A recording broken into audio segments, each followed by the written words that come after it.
Hello, everybody. Welcome to Fire Engineering Talk Radio in another installment of the Professional Volunteer Fire Department.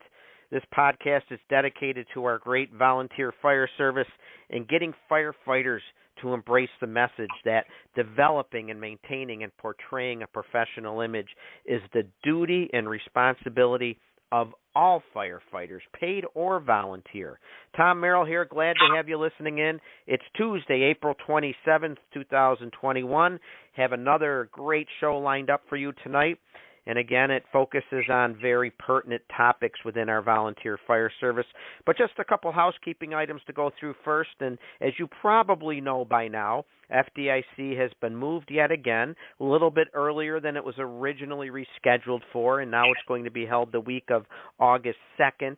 It'll be August 2nd to the 7th in Indianapolis, and took a little bit of finagling with my work schedule, but I think I'm going to be there. I'm committed to being there, and I'm planning on presenting my 4-hour professional volunteer fire department class again, and I always have a great group of firefighters on hand, so hopefully you can be there as well, and I'd love to connect with you and talk about things we can do both personally and organizationally within our departments to uphold and portray that professional image that we know is so important. So, FDIC, August 2nd to the 7th in Indianapolis. And if you need more information, head on over to FDIC.com for information that you will need to get you all set up there. And matter of fact, I didn't even think about mentioning this till it just hit me. I got an article coming up in July's edition of Fire Engineering Magazine, The Professional Volunteer, and earning that title.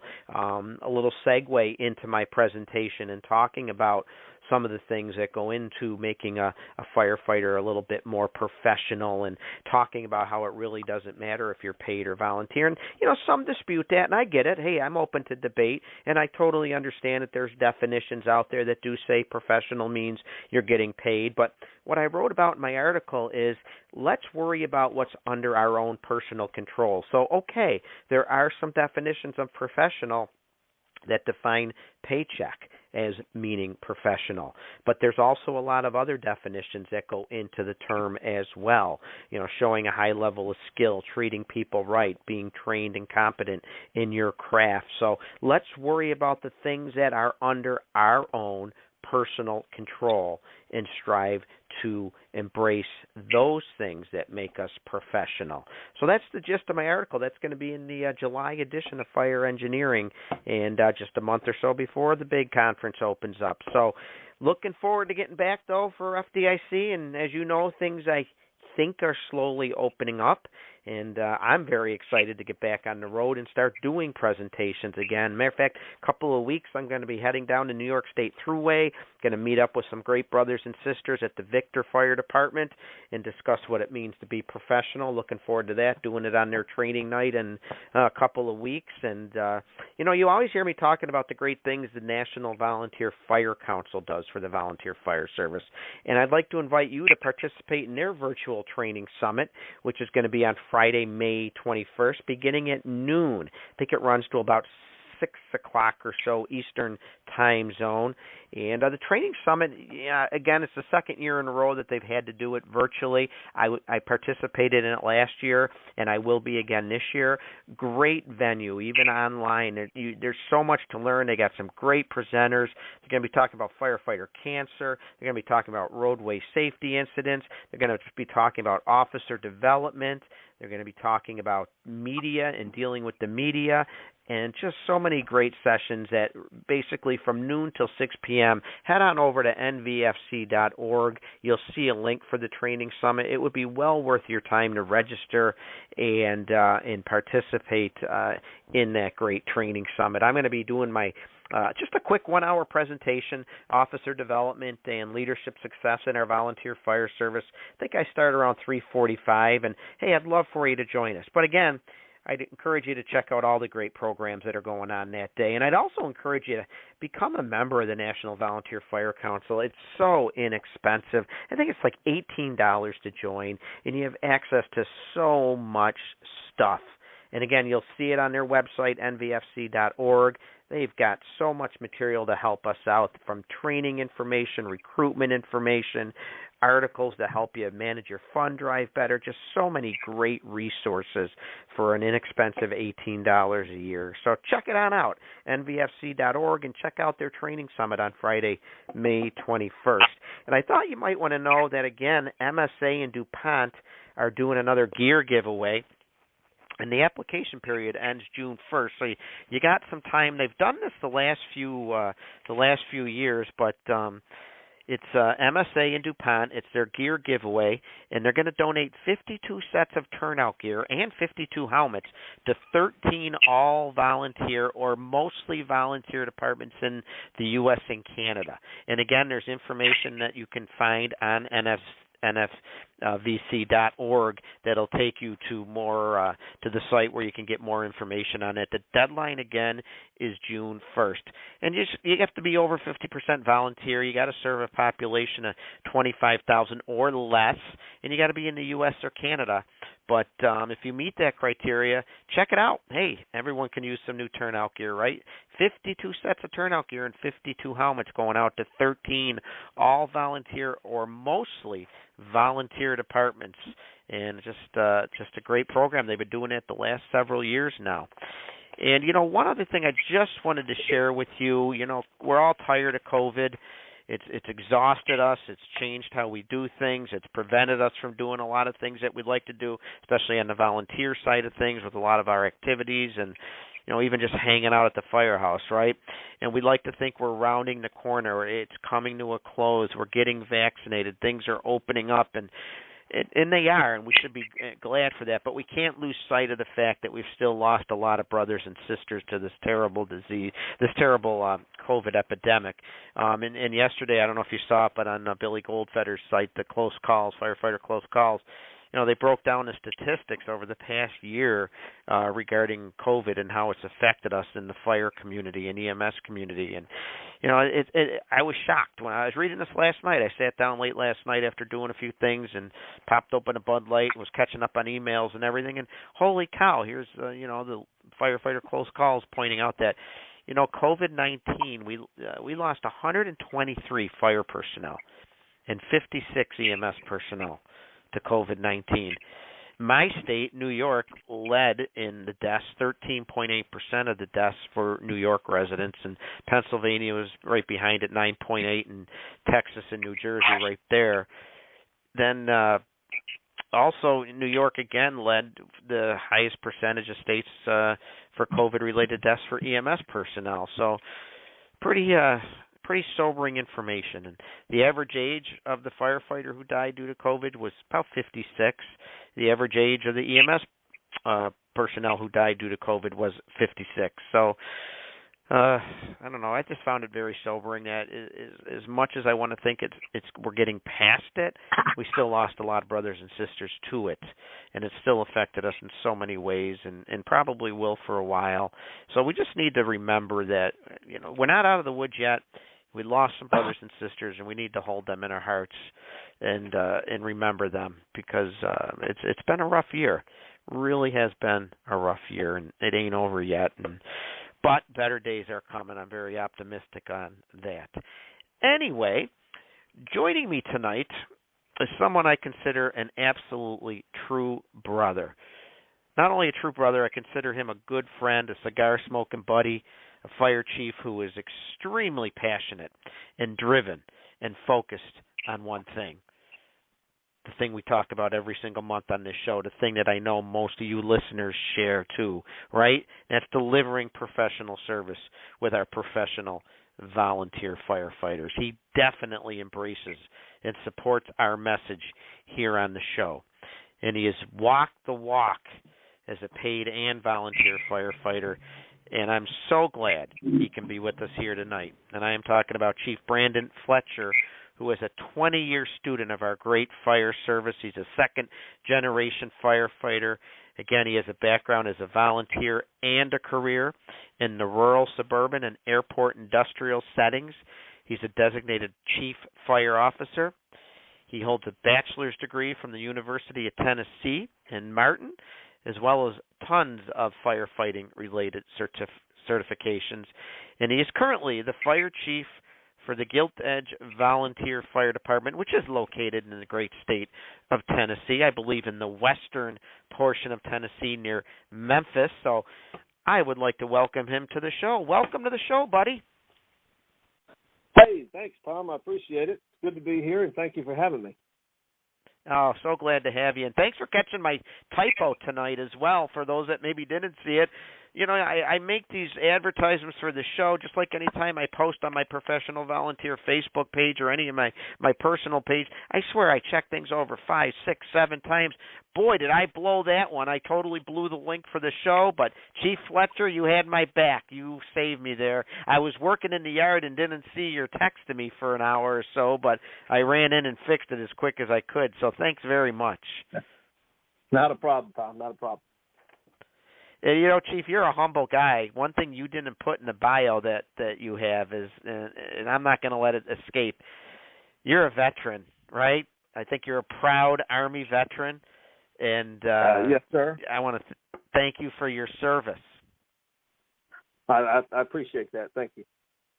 Yeah, well, we're proud of you. So many people speak about the great things that you're doing and you've done, you know, not just in the fire service, but as a U.S. Army veteran. So thank you very, very much for your service. You know, you're actually one of the first chiefs that I got to know as I started out on my professional volunteer fire department lecture tour. You know, I was out traveling around, not really knowing many people, and you were one of the first ones that came up and introduced yourself to me and told me you were following my page, and you know, that started off our great friendship. You know, we've shared many a conversation and realized we share the same beliefs and thought processes and ideas when it comes to our beloved volunteer fire service, and you know, the importance of being well trained and competent and compassionate and leading with integrity and treating people right. And so, you know, it's great to actually have you on the show now so we can talk some more about it. But yeah, you were one of the first ones that reached out to me that I got to know. So thank you for that. Well, no, not a problem. I appreciate it. I remember scrolling through the Blog Talk Radio, I guess, menu one night and just seeing the different podcasts, and I saw the professional volunteer fire department, and I'm like, what's this about? So anyway, I started listening in, and who's this Tom Merrill guy? So I started searching and, you know, pulling up articles and reading and everything, and I'm like, I got to find this guy because him and I need to sit down and talk because we're on the same page. So I was glad to find you. I think it was at FDIC and finally get to sit through your class, and loved it, by the way, and have recommended it to numerous people. I think a couple of my guys got to sit through it as well at one of the Les Lukert conferences out in Nebraska. So you got a good thing going, and I think it's helping a lot of departments. I appreciate that. I really do. And so you know, so I like to talk to a lot of chiefs about the premises, the professionalism, and get their take on it. So as I told the listeners, it is something that you fully embrace, isn't it?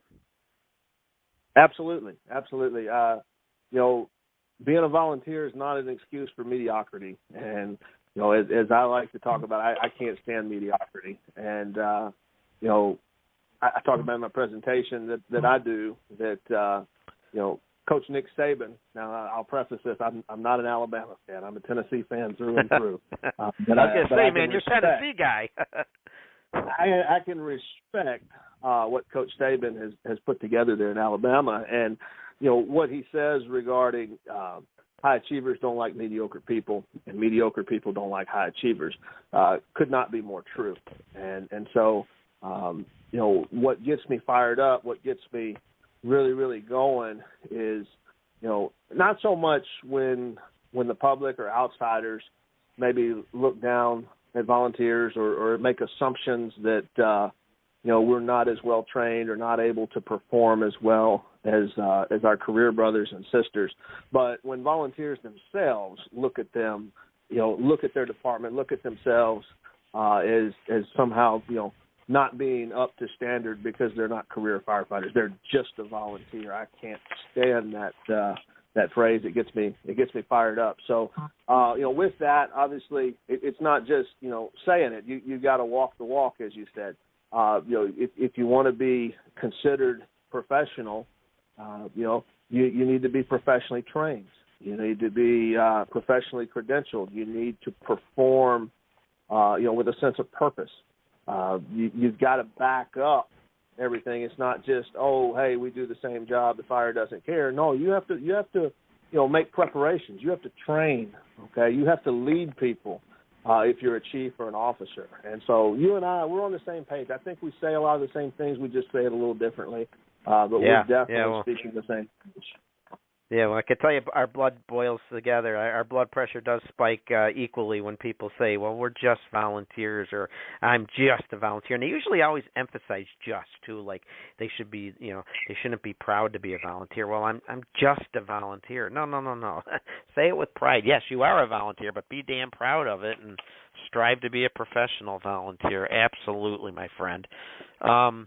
So before we move on into some of the things we're going to talk about tonight, let's give the listeners a little bit of your background. I know you're a second-generation firefighter, I believe, so tell us a little bit about your fire service journey and even your little military experience there. We'd love to hear about that.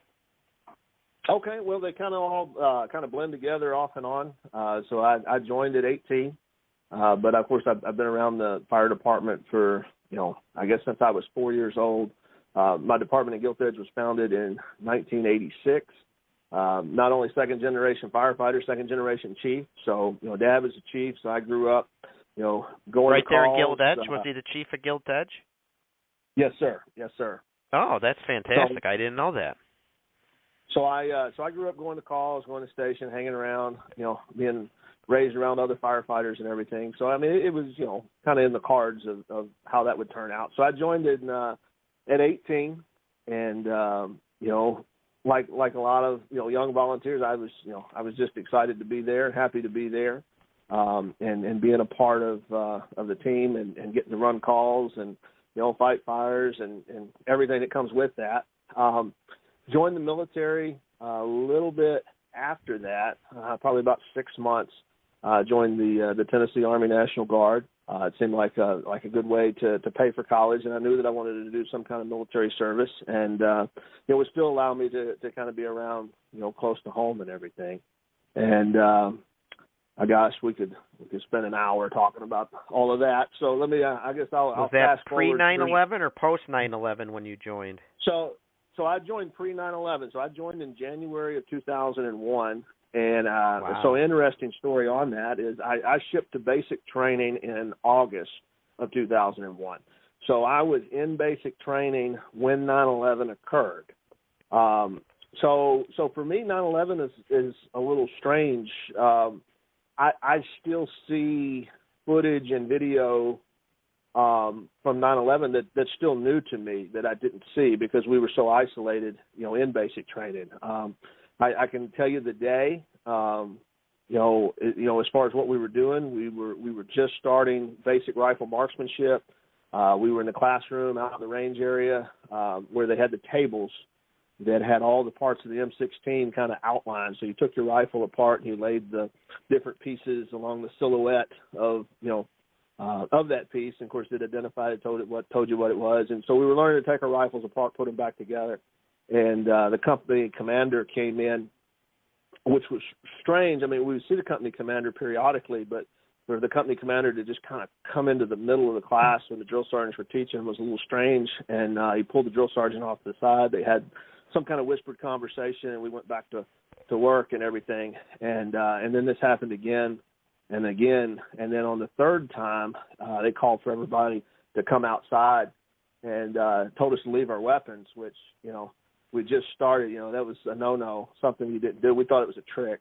And so, I mean, it actually took the drill sergeants kind of breaking out of character for a minute to tell us, no, leave your weapons where they are, everybody outside. And so anyway, we went outside, and company commander briefed us on what had, at that point, the two aircraft had struck the towers as well as the Pentagon. We didn't know about the aircraft that was down in Pennsylvania yet. But so, they started getting people together, that were from the areas and everything so they could get a list and check on families and what have you. And again, you hear all the stories in basic training, the mind games and stuff that they play. And so we weren't really even 100% yet still that we were being told the truth. And so anyway, as the day went on, we went back to training, and we ended up getting phone calls home that night, which again was an unusual thing then. I think it's very common now. And then they brought us in the battalion classroom, and they showed us the news from the day. And at that point, after calling home and seeing the news footage, it's like, okay, this is real. And, the company commander, he told us, I just still remember his words. He said, "There's going to be a war fought over what happened here today." Wow. And he could not have been more true. And so that changed basic training, for sure. I mean, that there was, not that the drill sergeants or anybody wasn't doing their job beforehand. They absolutely were, but we just went from, or they just went from, hey, we're training, soldiers for a peacetime army, to we're training soldiers that are probably going to go to war now. And so training ramped up exponentially. And so that's my 9/11 story. Was out on the rifle range, and we didn't believe it was true until probably about 1700 after we'd had chow, and they showed us the news and let us call home. So. And you're going from a peacetime military to a wartime military, not what you signed up envisioning, for sure. I imagine it had to feel like, I mean, I know it's like being a firefighter. You want to work and fire because that's what you train for. So it's not like you weren't prepared to go, but still had to be like a punch to the gut when it's like, holy cow, it's real now. I mean, it changed your perspective. I mean, I don't know. I'm weird, because the 4 deployments that I ended up doing, 3 of them I volunteered for. So, I was kind of that odd duck that it's like, hey, we need somebody, and I'd raise my hand and say, all right, let's go. And so for me, I mean, it was kind of like, well, okay, maybe this is going to be a little more than 1 weekend a month, 2 weeks a year, but I'm good with that. And so anyway, we went on through basic training, went on through AIT. I was a medic, so went down to Fort Sam Houston there in San Antonio, and went through all that. Came back home. Went off, started college and everything. Was still going back home, periodically on the weekends, and would volunteer. And then I was able to get on as a reserve there in Martin, Tennessee, while I was in college. So I would come in, and I guess it was probably a good thing. It probably kept me out of a lot of trouble because instead of Friday nights, Saturday nights hitting the bars and the college town scene, I would rather go ride a shift at the fire station and make calls. So they had part-time spots for you? It was a reserve program then. If you met the criteria, I think it was like a $50 a month stipend or something like that they paid. But it was more of a volunteer program than a part-time program. Gotcha. But I enjoyed it. It was a lot of fun.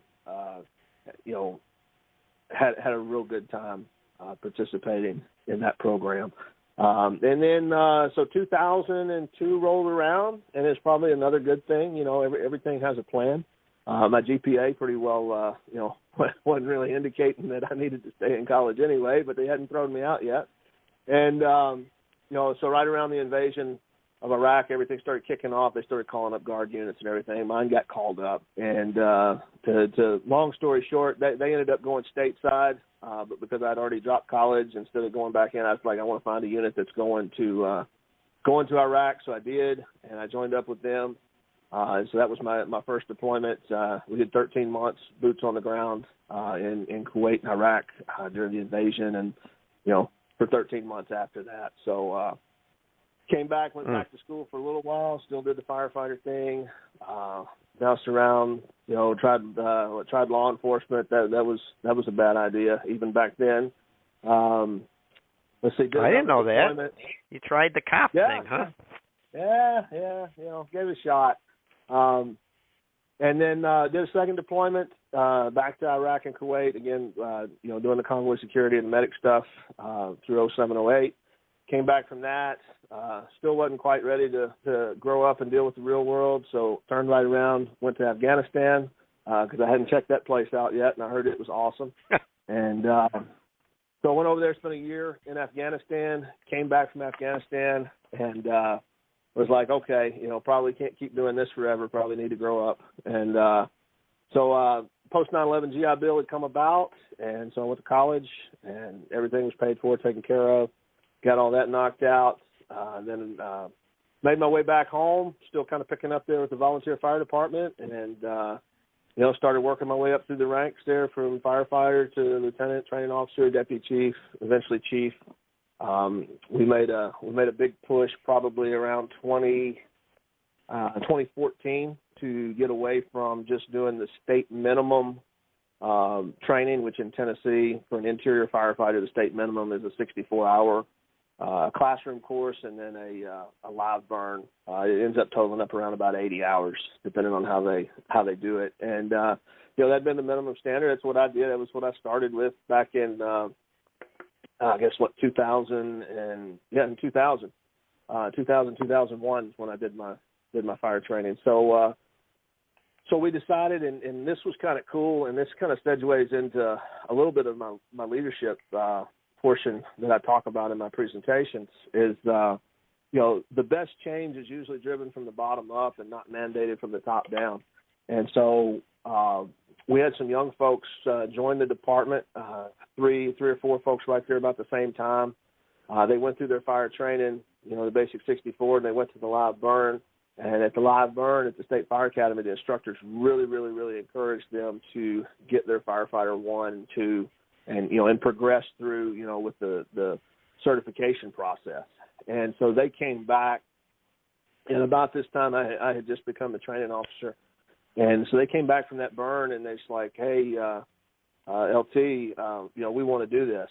And, of course, I didn't have any idea how to make it happen, but I said, all right, then we're all going to do it together, and let me go find out how we do it. And so we put a plan together. We got it all worked out, and so that kind of started the transformation of our department with the training side of things. It was around about that same time we started going to conferences. We found out about Metro Atlanta Fire Conference. We found out about Blog Talk Radio with fire engineering, and started listening in and just learning tons and tons. And we got to figure out how to get the FDIC. And Les Lucret Conference came about, and so I mean it was one thing after another. And so we started going. We had this group, this core group that we would just pile into my red truck, and we'd drive to Atlanta, or we'd drive to Nebraska, or wherever, and we would start learning different ways to do things, and then bringing it back. You mean to you got out of your own bubble?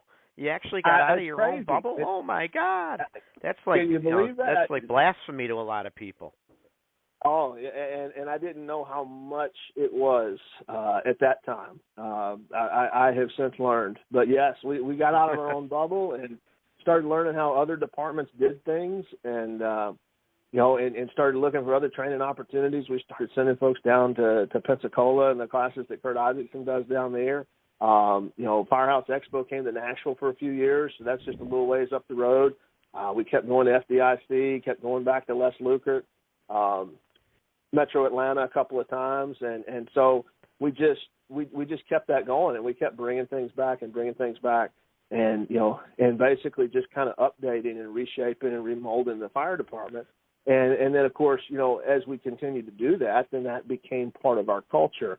And then so as newer people came on board, that's all they knew, right? Yeah. So, yeah. I mean, it was great. So, I mean, that's in a nutshell, the military service. They did snag me one time. The one time I didn't volunteer, they got me in 11-12. When I came back from Afghanistan, I wanted to go back to my old unit that was just up the road where I started, and they're like, yeah, that we got a spot open. I was a staff sergeant at the time, and so we got a staff sergeant spot open there, and you'll love it that that unit's they're in year 5 of the rotation, which meant they had already been through the year that they were up for deployment. So basically, they shouldn't come around for deployment for several more years, because you can always believe Uncle Sam and what they tell you. So apparently something happened. There was a unit that was in the pipeline getting ready to go. Something happened. They ended up being unsat, and they got pulled. and somebody looked and said, "Hey, let's send this guard unit here out of Ripley, Tennessee, the 268 MP company. Let's throw them in the mix." And so, yeah, in the middle of college there, they snagged me for about 8 months, and but it was that one wasn't a combat tour. That was more of a peacetime tour there in Kuwait. Everything was winding down. We were closing down the Iraqi border and everything. So I was able to still do some classes and everything online. Go over there. So I didn't get it didn't set me back too far. But yeah. So all that, all told, did the 4 deployments there on the guard side. Had a blast. Miss the people. Don't miss the Army system by any means, but I do miss the people. Wouldn't trade any of it for anything. It's made me who I am today. It gave me an opportunity to make a lot of mistakes as a leader and get corrected and learn. So luckily for me, not that I still make plenty of mistakes, but I can definitely say that I made my biggest mistakes as a young buck sergeant as I was learning how to be a leader. And that's truly helped me as I've moved up through the ranks in the fire service, having learned some of those hard lessons early on and not having to learn them as much of them, present day. Yeah. You said something there very interesting when you were talking about how, you and the young firefighters came up with these new ideas that you wanted to implement. So I get a lot of questions from our listeners and from people that email me from responding to the articles I've written. And a lot of them share the same problem. They want to move their department forward. They want to change the old guard's way of doing things. They feel that they're stuck and it gets into a dicey area. Change can be good, but some things don't have to be changed. But anyway, they're always asking me, how can we affect change when we're at the lower end of the tier or when I feel alone and isolated? And I think you have a great example there of how to do it. You basically formed a team of like-minded individuals and worked together to affect change. It doesn't happen overnight. And I got to ask you, when you first went to the higher-ups with your ideas, was there resistance? Did this take time? And you had to stick with it, I imagine. So we were lucky. The chief at the time was very, very supportive and was happy to have active young folks that were wanting to go to classes and go to training. The biggest thing that probably held us back on some of that stuff was a lot of it was not exactly budgeted for. And so we had to work a few little compromises. So we're a little different. And I have, in my travels and conversations with folks, learned the different ways that fire departments are structured. But we're a municipal fire department that is all volunteer. And so we're not a private 501c3 or my board of directors is the mayor board of aldermen for my town. So that, makes things a little different in how expenses go and things of that nature. But what we ended up doing kind of to overcome that is we would compromise. Chief would say, well, there's not enough money in the training budget to pay to send all of y'all to West Lukert. Okay. Well, what if the city pays the conference registration and we'll all chip in, for the hotel and gas, and so we did things like that to make that happen. But as far as bringing that stuff back and implementing the change, we had very, very supportive administration. As a matter of fact, one of our little group there actually was lieutenant at the time, and then became captain, and is currently my deputy chief. So that was part of that core group. That kind of helped a little bit, but not having a micromanaging chief, not having a chief that if it's not my idea, we can't do it. A chief that had some natural leadership abilities, that helped a lot when we would come to him and say, hey, chief, we want to do this, this, and this. And okay, right. let's try it and see what happens. And so what a huge impact that has on an organization when you have somebody in charge that has that kind of open-mindedness and is willing to experiment and see, what happens.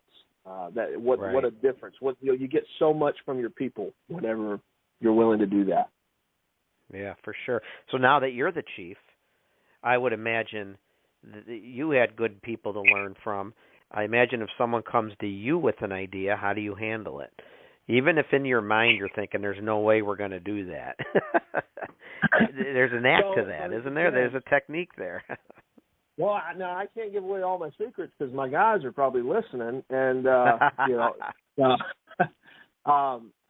so when ideas are brought to me, I try to be open about them. Now, my deputy chief would probably argue and say that I'm not, and that he has to kind of stay on me for a few months or whatever before I'll open up. It depends on what it is. When we start talking about tactics, we start talking about hose bed layouts, we're talking how we're going to lay the cross light. I'm very open to experimenting with that, and letting the folks pull the lines, lay the supply lines, so on and so forth, and see what works for them. Because I still pull lines, that lucky on staffing, but at the end of the day, they're the ones usually riding the fire truck. So if they got an idea and they want to lay a compartment out a little differently, or they want to pack a hose load a little differently, I'm open to letting them, experiment with that and see what's going on. Usually where I drag my feet, the deputy chief has to keep, banging me over the head with stuff is like with technology and, reporting systems and, things that cost large amounts of money, that type of stuff. But absolutely, I try to be open to new ideas and new ways of doing things. I try to send folks to classes to come back with new ideas. And some of that's part of the technique that I talk about, with change being driven from the bottom up instead of mandated from the top down, is, I talk about in class leadership capital, okay? You've got so much capital built up, and, it's going to vary from leader to leader and department to department. And sometimes when you start mandating change, people can only digest so much at one time. And so you got to look at what it is you're trying to do and how much of your leadership capital is going to cost and how much you have. Because, if you make a big change and it flops, well, it's going to take a little bit longer to build that leadership capital back up. Okay, if you make a big change and it's successful, then, they're, okay, cool, Chief had a good idea there, okay? So a lot of times if you got something that's going to be a tough sell, if you can get buy-in from the rank and file, even if it's just one or two, and they can spread it to others, then it's a whole lot easier to move that change up the chain. And so I'll send people to classes sometimes that, maybe I took the same class, or maybe I read an article, or, was exposed to that class material some way, somehow, and let them go and see maybe do they take away the same thing that I took away from it. And if so, maybe let them drive that change from their position instead of me pushing it down, from my position. Because it doesn't matter how much people like you, how much they respect you. People are naturally resistant things being mandated to them. And so you've got to limit that, because I said so, or because I'm the fire chief. Are eliminate there times the collar and places tuck. where you have to? Are there times and places that absolutely, that needs to happen? Sure, there are, but they're few and far between. One thing, of course, we can never forget what, the legendary Chief Alan Brunacini used to say, right? Firefighters hate two things: change and the way things are.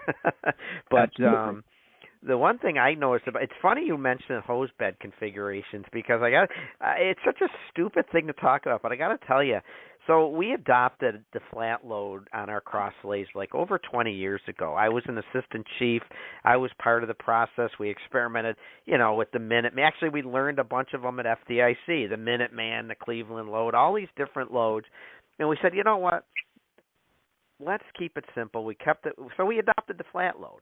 And it was a change from what we were doing.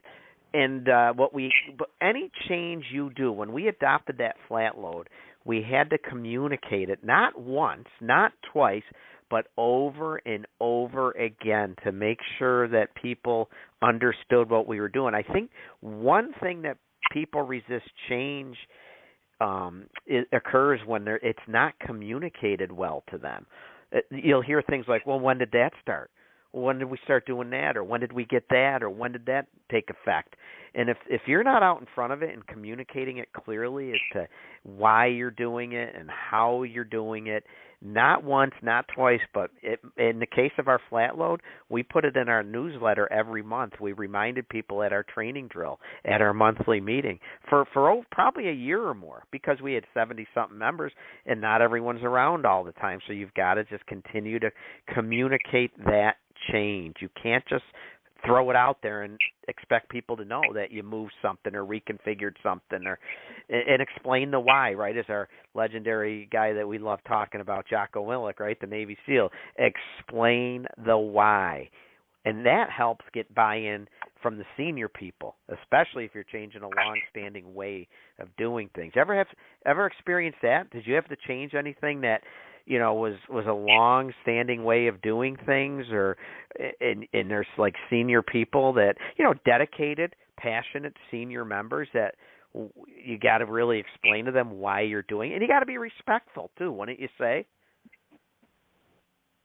So funny story on that. So I've had to deal with that a few different times, but since we're talking about hose loads, we'll keep it there. So I was always a huge fan of the AAA, and so we had the flat lay on the trucks for years and years and years. And I often joke, when I became training officer, I was so proud because it took me 13 years to finally get AAA, on the cross lay beds.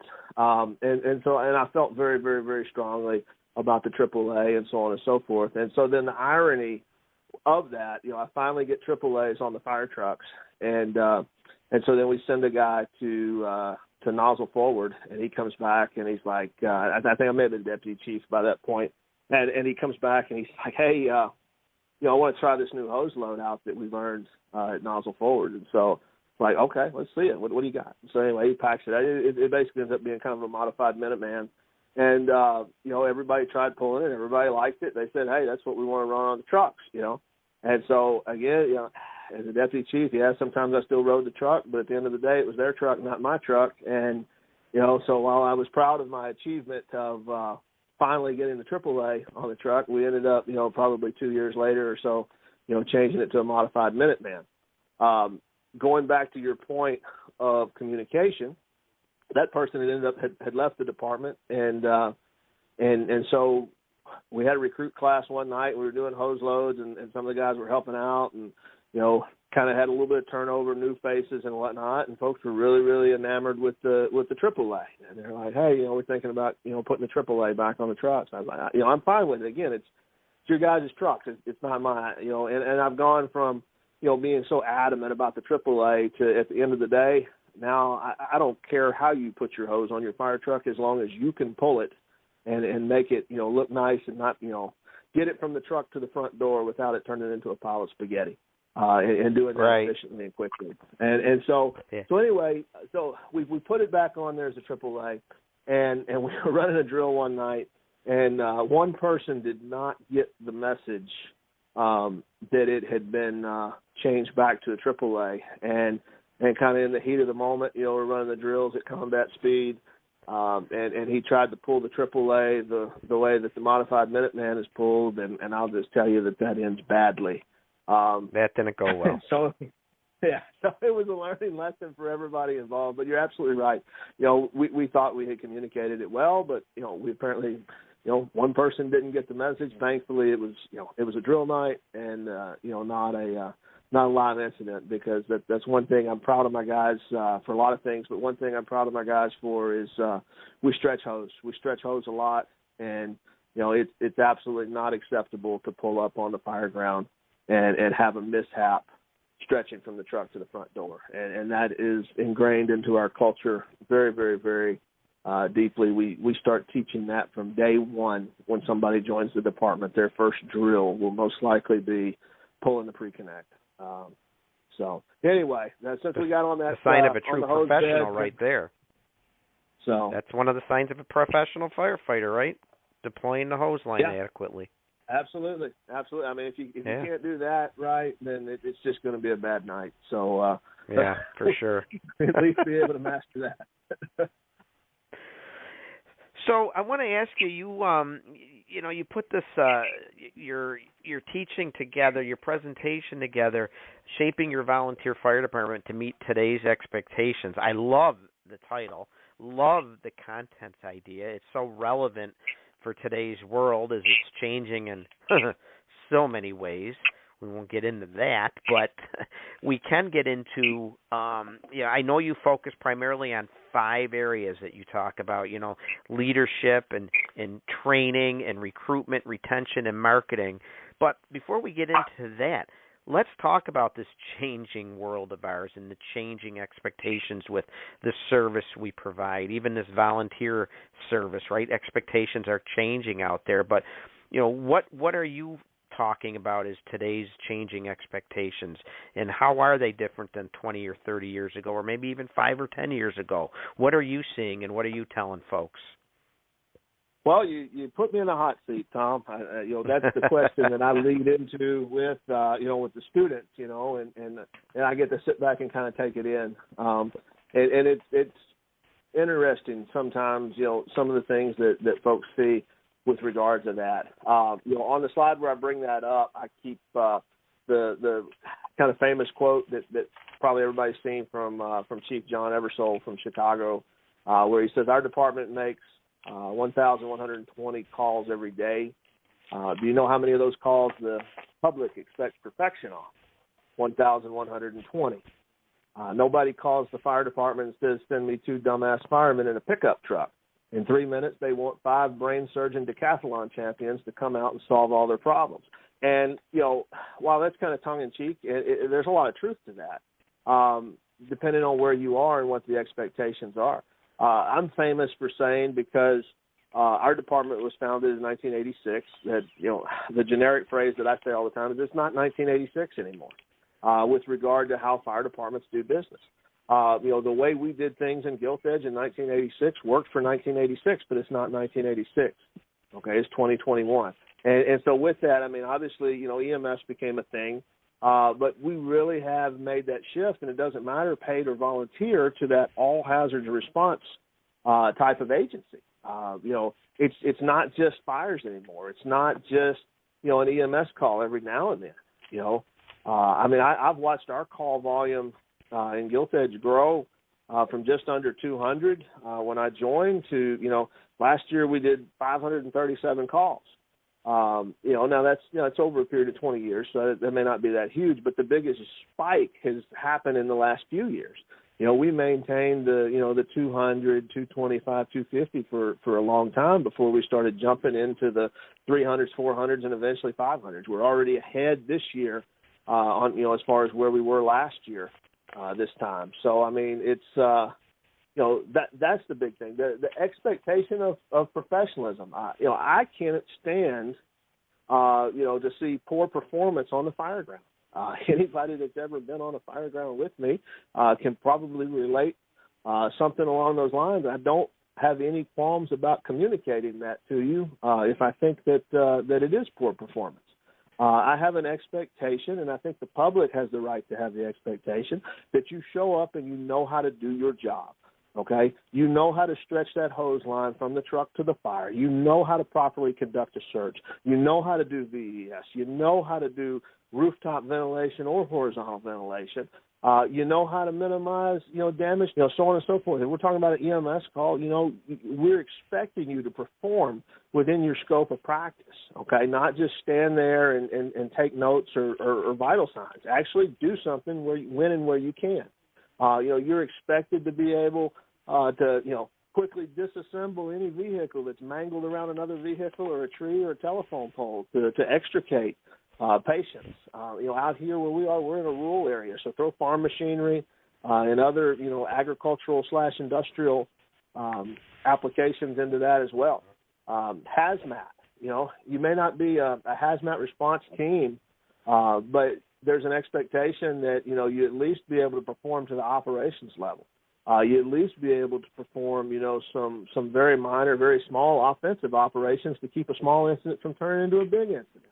So we've come a long way from 1986 when, we just needed a fire department to fight fires. things are becoming more in depth, a little more complicated. The expectations are higher across the board. But Chief, we're only volunteer. No, we're just volunteers. Yeah, right.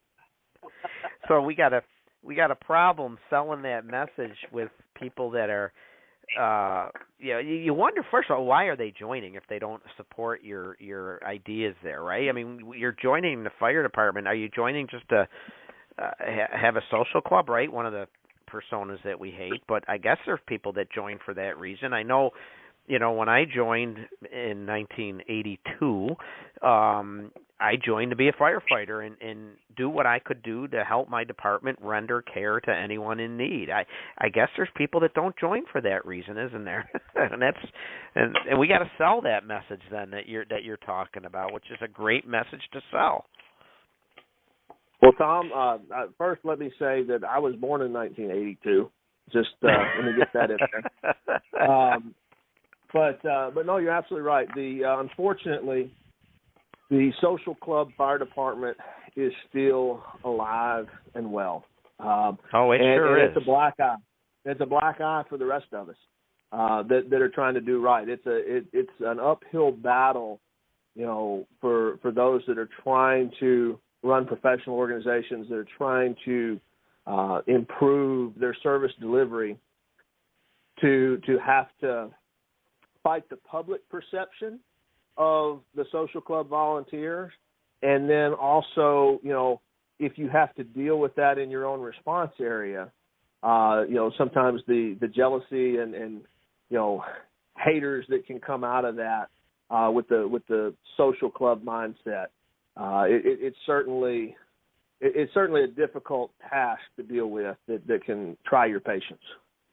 Yeah. Now let me ask you this, because let's be serious. I mean, let's be realistic too. There is a social side to the volunteer fire service, and it's very important. It's very important that there is a social side, but it has to be balanced with the very real side of fire and emergency response. What are some of the things you do to keep that social side alive? That, obviously you guys are very sharp and train hard, and you're ready for whatever gets thrown your way, but you're not discounting the social side either, right? You're still doing things for your membership and the families, right? Because that's important. So, yes, absolutely. You want to keep the social aspect alive, and I think that it is important to distinguish that. When we talk about the social club fire department, we're talking about the fire department that, does little to no training. Meeting nights are social gatherings as opposed to, actual training nights. Rank is handed out left and right. Doesn't matter, what your skill level is. Helps maybe if you're related to somebody. That's what we're talking about with the social club fire department. Right. But absolutely, if you're building a high-performing team, and that's what I focus around in a lot of my presentations, is building a high-performing team. If you build that high-performing team, then the social aspect comes together because that team gels. They click as a team, okay?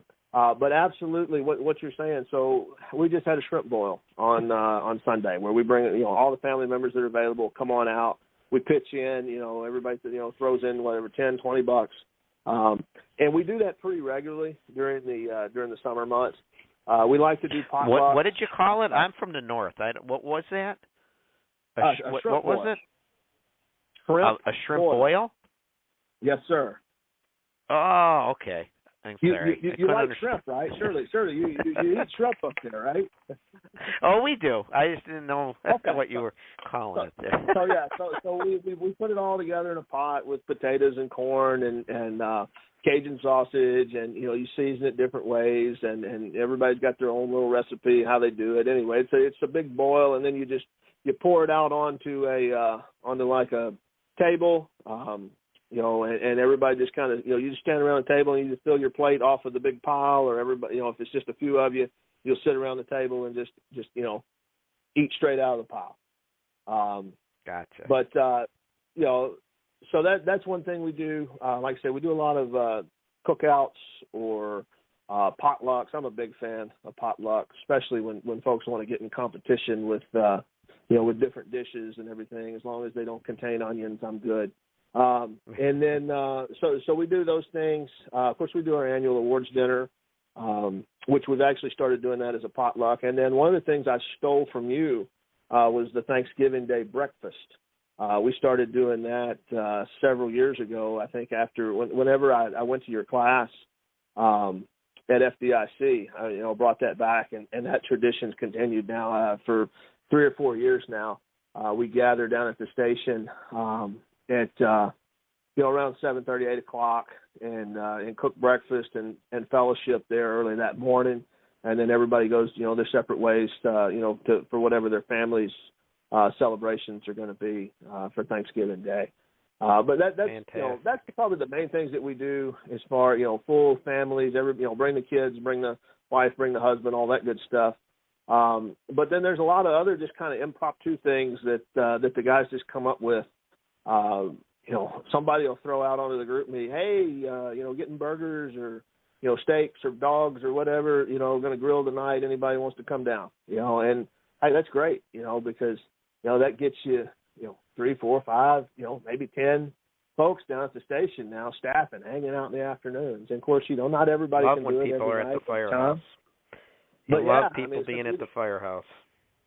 Anything that gets people at the firehouse usually is going to be a good thing. So absolutely. So the social aspect is important. I guess where I probably do the most emphasis is and I know my deputy chief's heard me say this before. I hate to sacrifice a training night, for something that's not training related. Do we do it sometimes? Sure, because we actually do train every Monday night for the fire department, and then special operations trains every second and fourth Thursday. And so we do have a lot of things going on. So sometimes, especially if it falls on a holiday or, just you can kind of sense or tell that, maybe we need to take a break, then we may turn drill night into a cookout or something like that. But it's very, very, very rare. Normally, Monday night, that's training night. No ifs, ands, buts about it, is how that normally goes. So you talk about that in your presentation. You talk about, the changing world today and shaping your volunteer fire department to meet today's expectations. And one of the areas you do highlight is training. So why don't we continue on with training? And what do you like to tell the folks about how do you shape your training program to meet today's expectations? Well, the biggest thing with regard to training is how much training really impacts retention. So, you hear a lot of times, and even I heard this. I mean, there was some doubt when we decided we were going to require firefighter 1, firefighter 2, within 24 months of joining the department, that we would lose people, so on and so forth. Well, it didn't happen. I've read the quote. I don't remember which book it came from, and I'm probably not quoting it exactly. But essentially what it boils down to is if you raise the bar on your training program, you make your organization more appealing to high achievers. And I firmly believe that. A lot of folks are scared to raise that bar on training. And the excuse that you immediately hear is, well, if we step up the training game, we'll run people off. And my response to that is good. Because the people that I'm going to run off because we just upped the training game are not the people I want to count on at 2 o'clock in the morning when everything's burning, and then nuns and puppies are, trapped on the 3rd floor and, everything's just, going to hell. I want quality, high-performing, high-achieving individuals. And so the way you get those, you can transform some folks into that, or you can attract people that already have that mindset. And I like to do both. And if somebody runs away because training is too tough, too realistic, then, it's probably for the better for everybody involved.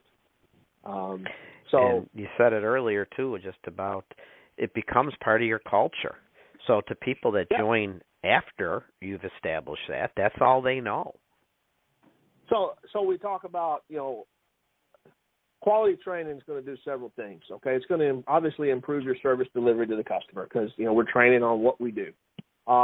we're gonna be able to do it safer. Okay, so we're enhancing safety. Okay, I'm not one of I'm all about firefighter safety, but my philosophy on it is more centered around if you'll properly train and properly equip and then get out of their way, then you'll achieve safe operations if you did the training and equipping part properly. But so the better the training, the more we enhance safety. We build up our confidence. Okay, it doesn't matter paid or volunteer. We're not doing this stuff every day. We're not doing saw operations every day. We're not, probably stretching lines every day. So every time we do that is an opportunity to build a member's confidence. Drill nights are huge no matter what the training is because it builds the camaraderie of the team. The huge thing from my standpoint as a fire chief, I like to watch sometimes. And sometimes the officers do the same thing, or if they're working directly with somebody, it lets the officers begin to assess the knowledge, skills, and abilities of the members, okay, during the training performance. So we determine, hey, does an individual need a little additional instruction in one area, or do we as a team need collectively more instruction, so on and so forth. Through training, we develop our high achievers, we weed out the mediocrity, and we motivate members to improve as not only individuals but as a team. So those are the huge things that I like to push out with training. Did I mention that high-quality training also enhances your retention of your members? Because members want to make calls, they want to train. All right, I can't control calls. Okay, people go to jail for that. All right, but I can control training. And so if I can make training intense, realistic, something that they didn't feel like they came and wasted their time for, then that's going to attract them and keep them coming back. Absolutely. Say it all the time. People don't want to go home and have their significant other when they say, how was the training tonight? What a waste of time. That's the last thing. What's a volunteer's most precious commodity? Time. You waste their time, they're going to find something else to do. Absolutely. Couldn't agree more. Yeah. And build their confidence. I like what you said, too. We get I see this a lot. People sometimes, especially newer members, they're not that confident, and they might be intimidated. Maybe they don't know anyone, so they're shy and timid. But sometimes it's true of the older member, too. I've seen it with some older members, 30-year members that back in their day, they were in their prime, and they knew it, and they were chugging along and doing everything. And now they come to a training night, and maybe their skills aren't as sharp, and right away they're expected to perform like they did 25 years ago, and they get embarrassed, and the next thing you know, they're not coming to drill anymore because they don't want to be embarrassed again.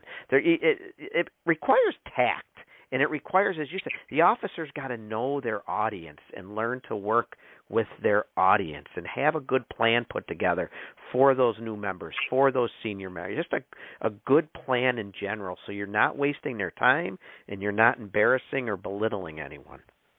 Absolutely. I call it square pegs and square holes and round pegs and round holes. Find where people fit and put them in positions to excel and improve, but don't set them up for failure. Yeah, don't set them up for failure. And so you talked about retention. So that's something you focus on. Is there other things that you see out there that we got to change how we're doing things today to help improve retention? Training is definitely a huge component of a good retention program. What else do you see in 2021, that can factor into retaining good volunteers? All right, so and that one ties back to leadership, and we glossed over that one, and that one's fine because we could make an entire show 3 hours just talking about the leadership aspect. And maybe we will someday. Exactly. So on the retention side of things, that's the biggest one because, to me, once you start investing time and of course and money into folks, because it sometimes costs money to go to trainings, it costs money to equip folks. You spend a lot of time invested in getting them trained. We need to be investing in keeping them, and the biggest thing falls back to that leadership aspect of it, which is treat people right.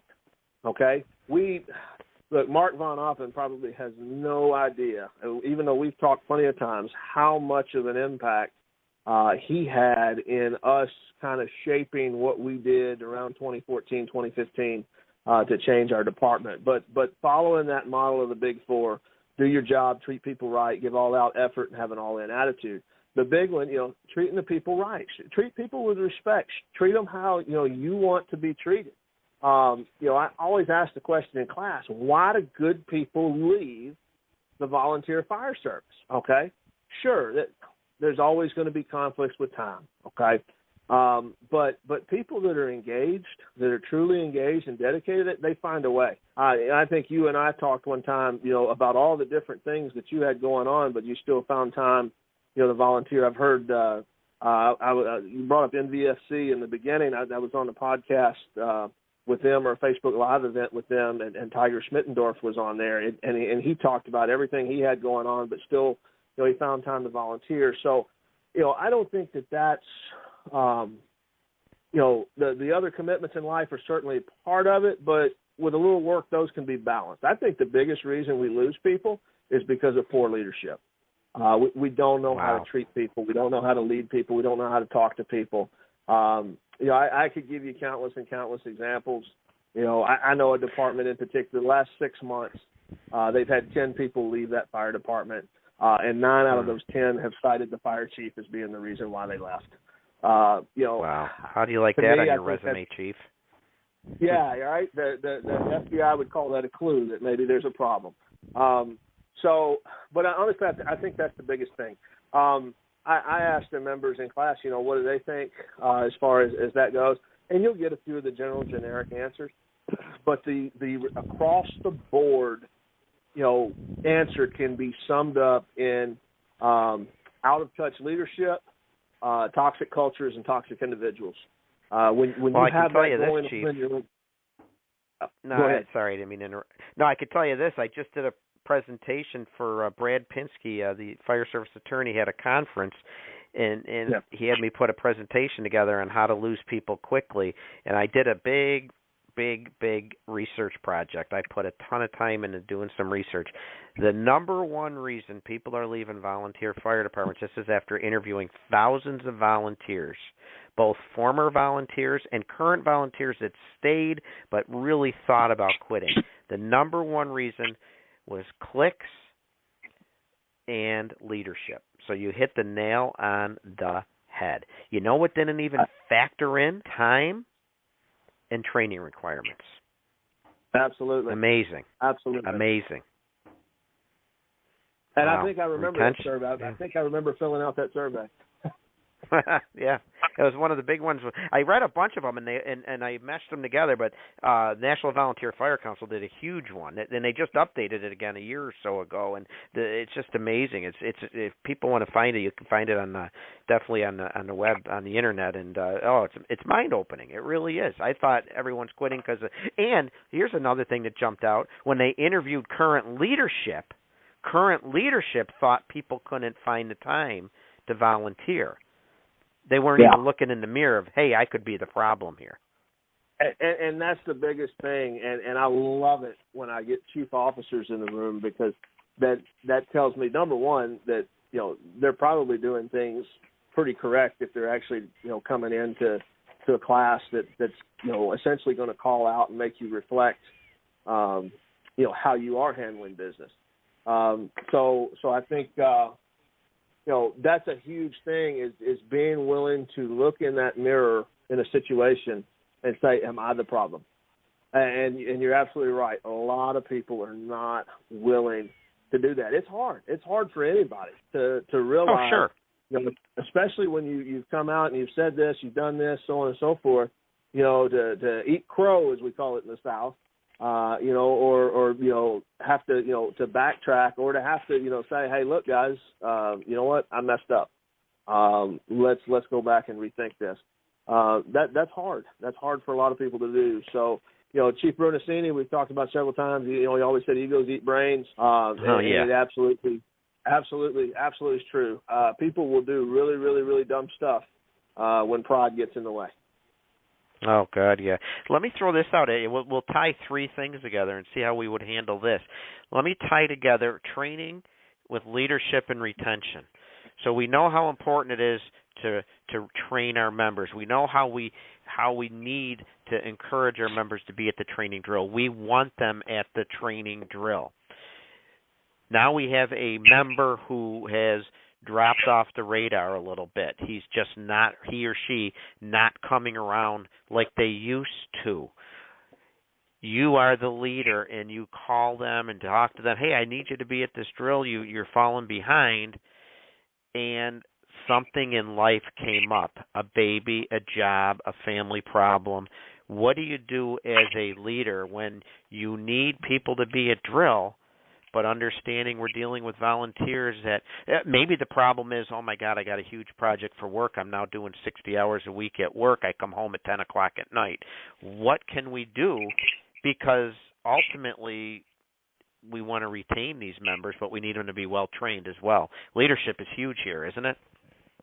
Absolutely. What would you do, Chief? And it's going to be so how you approach the situation is huge. So I have a very, very good deputy chief, captain, and sergeant currently as far as officers. And so when someone misses a drill, there's a good chance that before I can even notice that they have missed the drill, that either the sergeant or the captain has already reached out to them to see if everything's okay. And that's the important thing is how do you lead with that? You don't lead with, hey, you missed drill, where are you at? Or what happened? Always lead right. with the benefit of the doubt of, hey, man, is everything okay? Anything going on? We missed you at drill. Is everything good? And lead in that way and see where things go from there as far as what the cause is. Normally, if it makes it to my desk, then it's probably become a habitual issue that the captain and the sergeant and the deputy chief have already tried to intervene with, properly, and it's probably one of those we've had a member that's become disengaged for whatever reason. But even if that's the case, I'm still going to have that sit down as a chief. And talk with them. Hey, what's going on? What can we do to help you? Is there anything that we can do as a department to kind of make things easier? Sometimes folks take a leave of absence if they've got some things going on. I'm not a huge fan of that because once you get sucked into the volunteer fire service, and this, you got that pager on your hip, and once you take that off for 6 months, to take a break, statistically, or my experience at least, has been that, you're probably it's hard to get them back on. Or if you do, you're not coming back as the same engaged firefighter that you were, potentially beforehand. But yeah. I do allow that option. But when that option, on one hand, it looks good. You're trying to it. On one hand, it looks good for retention because, if someone's going through a family problem and they just say, give me 6 months off, it looks like you're trying to do the right thing for them, while they try to get their life back in order. But like you said, it's so true. We've seen it a little bit with COVID, with members not maybe coming around like they did. And once you disengage a little bit, it's hard to get back into it. You're absolutely right. Actually, one of the reasons why I kind of handled our COVID situation the way we did was because of that very thing, and I wanted to maintain as much normalcy as we possibly could. We never did suspend training. We social distanced a little more. The fire station was cleaner than what it has been. Can always, the chief's never happy with cleaning. You can always be cleaner. But we made obviously a few modifications to things. But my biggest worry, as chief when COVID hit was again maintaining that sense of normalcy, keeping the ship on course. All right, not showing any sense of panic whatsoever on the leadership side of things. Because everybody was a little uneasy. Nobody really knew what to expect. We were following recommendations and guidelines and what have you. But I look at it like this right here. COVID or no COVID, the 911 phones didn't stop ringing. The tones didn't stop dropping. We fires, we still had medical calls that were not COVID related. Essentially, what we do did not stop, and therefore I could not justify in my mind how in the world we could lay off of training when, emergencies didn't stop happening while COVID was going on. I mean, we saw departments, do different things. Some departments quit answering certain EMS calls. I mean, to me, I think that's a slap in the face to the public that you serve, quite frankly. And I mean, if anybody wants to debate me on that one, they can. They know how to get in touch with me. But we made sure to maintain that normalcy with our membership, because the last thing I wanted to have happen is folks stop showing up, especially the EMS calls, and we never missed a beat. We're still running strong. We got that respond from home model. We're well over 2+ years without a missed call. I think it was 2018, October 2018, the last time we missed a call for service. And so the guys and gals never missed a beat throughout the COVID-19 pandemic. And so I'm very proud of them for that. And, they definitely represented the Gilt-Edge Fire Department well. But we also made sure to make sure the public knew, through our social media campaigns and whatnot, that, and this gets into marketing, that, hey, look. Yeah, that's a good thing to get into, marketing. How are we marketing different today? So what do we got to do? We've got a brand. All right, we've got to market our brand. You've got to look at that department patch or that logo or whatever your department, something that people look at and say, okay, yep, that's the Snyder Volunteer Fire Department, or that's the Gilt-Edge Volunteer Fire Department. You've got to associate that symbol with good. Okay, you've got to get out there. The biggest thing is, I think, is social media. Getting your story told, whether you tell it or you get it told by the news media. If you have a relationship with news media, or you're in a market where that's something that you can really kind of lean on, it helps immensely. The more the public knows about what you're doing, the more apt they are to want to fund whatever it is that you're asking for, whether that's sending out, requests for donation, whether that's doing a pancake supper or dinner or breakfast, fish fry, whatever you've got going on where you're trying to raise money. If it's just simply going to your board or your city and asking for additional funding, the more educated the public is about what you're doing, the easier it is to sell the money request that you're asking for. And so being able to understand that. So there's a lot of folks, and I respect this, that they don't want to toot their own horn. They don't want to brag. Well, if, we post this on Facebook, it looks like we're bragging or whatever. Or, we've gotten flack. Oh, y'all are just posting that so you can brag, blah, blah, blah, whatever. No, we're posting it so the public knows what the department is doing. The public that has donated in the past, that we're going to ask to donate in the future, the public that, votes for the mayor and the aldermen and so on and so forth. When we need extra money from the county, whatever, we put our name out there and we showcase our members and what they're doing. Now, that marketing campaign also then ties back in to recruitment and retention. Okay. Now, I've had guys tell me, Chief, you don't have to put me on Facebook. You don't have to write up what I did, blah, blah, blah. It makes me uncomfortable or whatever. Okay. They say that, right? And then you turn around and do that. Hey, we'd like to welcome so-and-so, or hey, good job, so-and-so got their, firefighter 1 or 2 or whatever certification. They like that. Okay. They like, their parents like it. Friends like it. Spouses like it, and if nothing else, even if the member's uncomfortable with it, I guarantee you the spouse likes to see it. The moms and dads like to see it. And so, so that marketing, again, hey, look at us. This is what we're doing. This is what we're achieving. And at the same time, that turns around, that reaches people that are like, hey, maybe I'd like to do that too. Maybe I'd like to achieve that as well. So that ties into your recruitment. And then on the retention side, hey, you know what? This department appreciates what I do because they're willing to showcase that and show what I'm doing on a regular basis and what everybody else is doing, so on and so forth. So the marketing thing ties together so many different aspects from, again, justifying that funding, donations, tax money, however it's being provided, being able to justify that.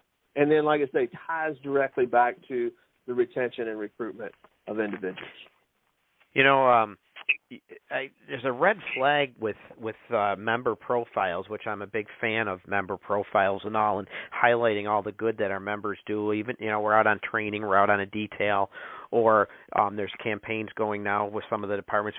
New York State has had a Recruit New York event they do in April every year. It was last weekend, and some companies do member profiles, which is great. I'm a big fan of them.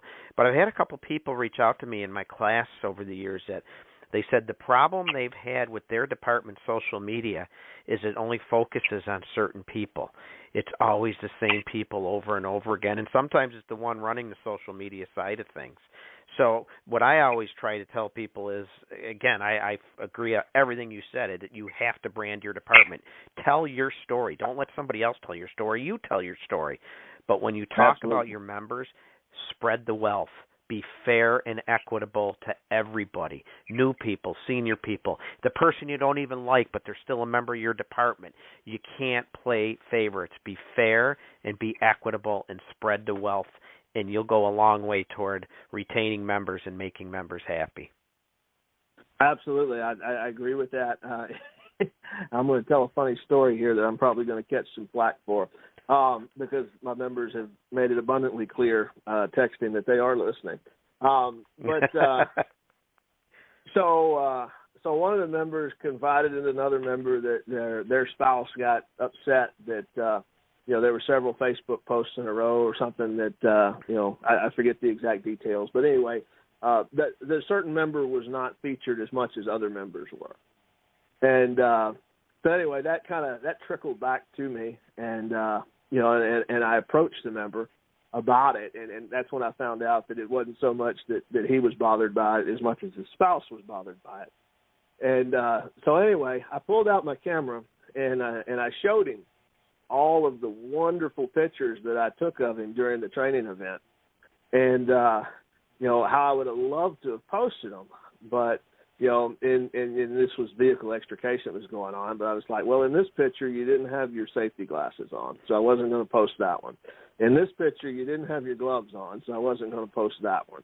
And, anyway, so we went through all of this, and, it was a humorous experience, but it was like, I am taking pictures of you, but when I go through, if it's a bad photo or, there's something that, I don't want to hear the keyboard commanders come on and, all those keyboard warriors, they'll be all over it. Oh, yeah. Well, he doesn't have his safety vest on. Oh, my goodness. And I'm not knocking safety vests. We have a policy. You operate in the streets, you put your safety vest on. But come on. I mean, that's the best you can take away from a picture, is, he didn't have his safety shield down. And, I get it. It is important, and we do make those corrections. But, at the time of those photos, they the right things weren't in place, and we're not going to showcase that, Yeah, I'm done with these keyboard warriors. I think I've said it on this show before. Yes, watch the videos, look at the posts, learn from them, talk about them internally, but stop lashing out at the brothers and sisters. You don't know the full story behind the photo you're looking at or the video you're looking at, and everyone can have a bad day. Everyone can make a mistake. Everyone can do something wrong. Learn from it. Talk about it in-house.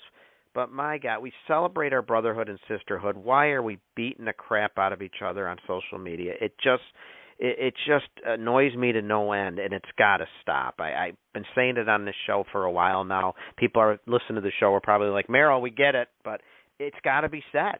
This keyboard warrior mentality has got, our world is nasty enough right now. We are living in a nasty world, hence what we've been talking about tonight. We've got to meet today's expectations, and part of what we're dealing with today is a nastier world. Well, let's not be nasty to each other as brothers and sisters in this great profession that we love. It's got to stop. So we got a little phrase there at Gilt Edge, smile and wave. And so that's, I see things. Smile and wave. Love it. Smile and wave. I see things on social media regularly that irk me, and I just let it roll. I let it. Whether it's directed at me or it's directed at somebody else, I don't care. I just let it roll. I share things that are controversial all the time. I have for years. There's a lot of people that don't like me because of, I share things on Facebook that, apparently they think is calling them out. I've done it for years. My thing is, if you don't like it, keep scrolling. If it makes you feel uncomfortable, then maybe you need to take one of those hard looks in the mirror again that we talked about earlier. But when it comes to, I know what you're talking about, getting on the videos and bashing other departments, and you're absolutely right. Have we all probably been guilty of it at some point? I know years ago, yes, I would have been guilty of it. I'll raise my hand and say that I have judged people based on a moment in time or a single picture, and I regret that. And I make conscious efforts not to do that, even sometimes when you see things that just looking at it are absolutely egregious. You don't know what's going on, okay? You don't know why they did what they did. And unless you do, you really just need to take it and learn from it and move on. And if it bothers you so bad, then just scroll on. But we can't do that. We hide behind our keyboards now, and you can't get punched in the mouth, at least not right away for something you post on social media. So that's emboldened a lot of people. And what they like to share, but it sure does, brother. But yeah, it does get old, and we haven't had a huge problem with it, but it's been a little bit here and there. But yeah, the keyboard commando stuff on the social media platforms can go away as far as I'm concerned. Yeah, I try to tell my members, and just. Even if someone says something negative about our department, just ignore it. Just don't engage. It'll go away.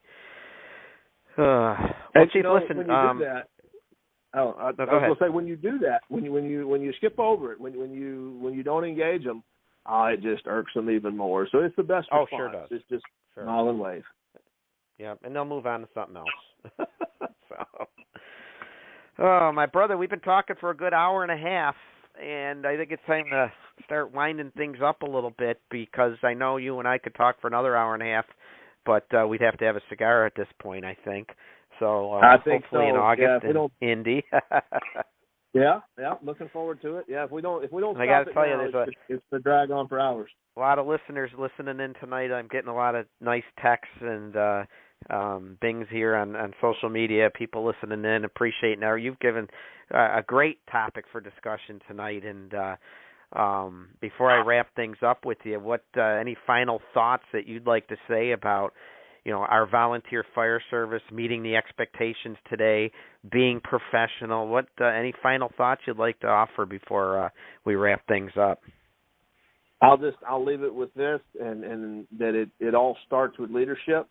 And one of the things that irks me a lot when it comes to that is, you can look at any of the conferences around, you can look at any of the books that are out there available. There are more classes and more books on leadership than there are any other topic in the fire service. And it's really not even just in the fire service; it's business as well. It's leadership is adequately covered. The material is out there. I don't understand why we still struggle so much with how to lead people, how to treat people, how to look out for people, okay? People don't care how much you know until they know how much you care. And if we would just remember that a little bit more, I think a lot of the problems that we see in the volunteer fire service and in the world even would work themselves out if we just, as leaders, knew how to treat people. Well said. Well said. Great topic. Great information. Chief, I know people are going to have more questions for you. They're going to want to talk to you. Can you share your contact info if anyone wanted to reach out to you, if anyone wanted to have you come out and do a presentation on how they can shape their volunteer fire company for today, meeting today's expectations? How can people get a hold of you, Chief? Sure, absolutely. Which I think you tagged me in one of your posts on, I don't know if it was on your page or on the professional volunteer page, but yes, they can reach me by email. It's going to be DocFletch135. That's DocFletch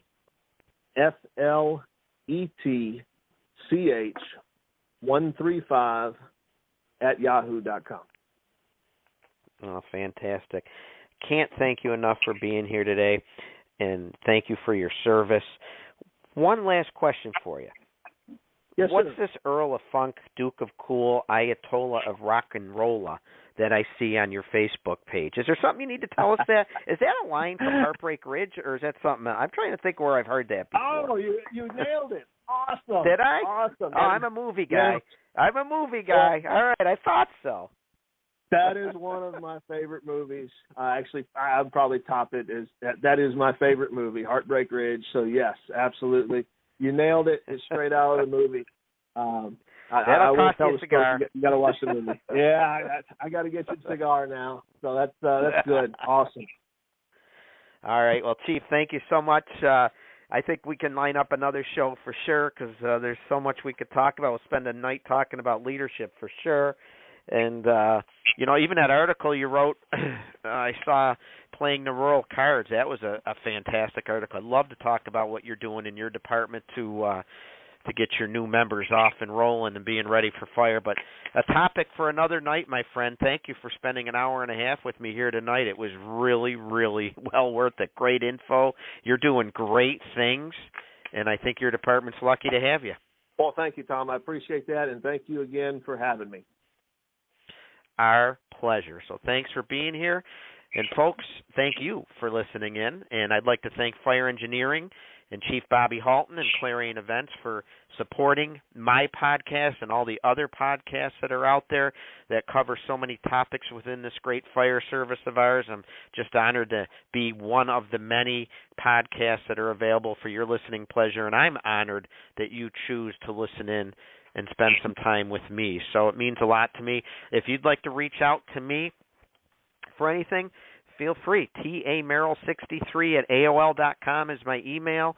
I'm on social media. I'm on Instagram. I'm also on Facebook. It's the Professional Volunteer Fire Department. I'm on Twitter.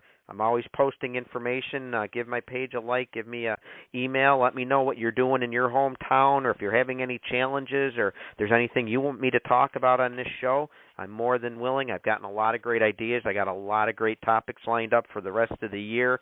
I do have a YouTube channel now as well, the Professional Volunteer Fire Department, and I put all my podcasts on there. I've got some cool historical videos. So please, please, please get in touch with me. Follow me and let me know what you think of our volunteer fire service and what you're doing in your town and some of the great things you've seen and even some of the things maybe you're challenged with. I'd love to hear from all of you, so feel free to please reach out to me.